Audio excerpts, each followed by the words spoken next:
J'avais envie de faire une table un peu gréco-romaine, mais qui mixe de l'art déco avec une vision à l'antique, version années 50, avec cette nappe qui est hyper rigolote que j'ai trouvée au Puce. Donc là on voit la nappe avec ces motifs qui sont assez dingues. J'ai jamais trouvé le nom du dessinateur, mais qui est vraiment un aspect un peu naïf comme ça.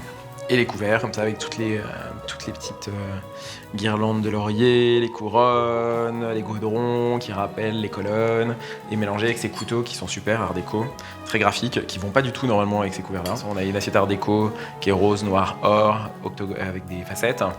Ensuite on a du Creil Montreux qui lui-même a des choses un peu à l'antique, mais en noir et blanc. Donc on a de la porcelaine, de la céramique.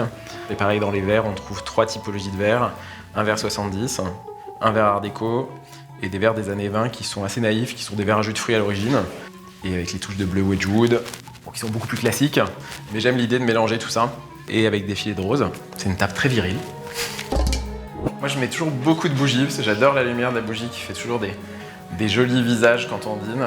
Et surtout je vais baisser le lustre pour que ça fasse comme des petites lunes. Voilà quoi, en tout cas l'idée c'est qu'il y ait peu de lumière et beaucoup de bougies pour que tout le monde soit beau et qu'on puisse se séduire les uns les autres à table.